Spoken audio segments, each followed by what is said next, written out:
శుక్రవారాలు వస్తున్నాయి. వచ్చే సినిమాలు వస్తూనే ఉన్నాయి, పోయేవి పోతూనే ఉన్నాయి. కానీ ఒక్కటి కూడా నిలబడట్లేదు. గత వారం లిటిల్ హార్ట్స్ మాత్రమే కాసులు కురిపిస్తుంది. ఈ వారం దీనికి పోటీగా మరో 2 క్రేజీ సినిమాలు వస్తున్నాయి. అందులో ఒకటి పాన్ ఇండియన్ ప్రాజెక్ట్. మరి ఏంటా మూవీస్, వాటి రేంజ్ ఎంత, ట్రాక్ చేద్దాం. Let's go. హనుమాన్ లాంటి సంచలనం తర్వాత తేజ సజ్జా నుంచి వస్తున్న సినిమా మిరాయ్. ఇది కూడా హనుమాన్ తరహాలోనే ఫాంటసీ టచ్ లో సాగే కథ కావడం, అక్కడ హనుమంతుడు ఉంటే ఇక్కడ రాముడు ఉండడంతో హైప్ భారీగా పెరిగిపోయింది. పీపుల్ మీడియా ఫ్యాక్టరీ ఈ సినిమాను 50 కోట్లకు పైగానే బడ్జెట్ తో నిర్మించింది. పైగా మంచు మనోజ్ విలన్ గా నటించారు మిరాయ్లో. చాలా ఫ్యాక్టర్స్ మిరాయ్ కు హెల్ప్ అవుతున్నాయి. ఓజీ వచ్చే వరకు దీనికి పోటీ లేదు. పాజిటివ్ టాక్ వస్తే వసూళ్లకు తిరుగులేదు. ఇక మిరాయ్కు పోటీగా సెప్టెంబర్ 12నే బెల్లంకొండ శ్రీనివాస్ కిష్కింధపురి వస్తుంది.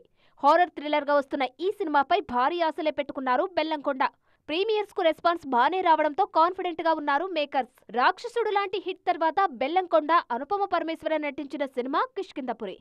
చావు కబురు చల్లగా ఫేమ్ కౌశిక్ పెగళ్లపాటి దర్శకుడు. వీటితో పాటు అథర్వ, లావణ్య త్రిపాఠి నటించిన టెన్నెల్ ఇదే వారం వస్తుంది. వీటన్నిటికీ లిటిల్ హార్ట్స్ తో పోటీ తప్పదు.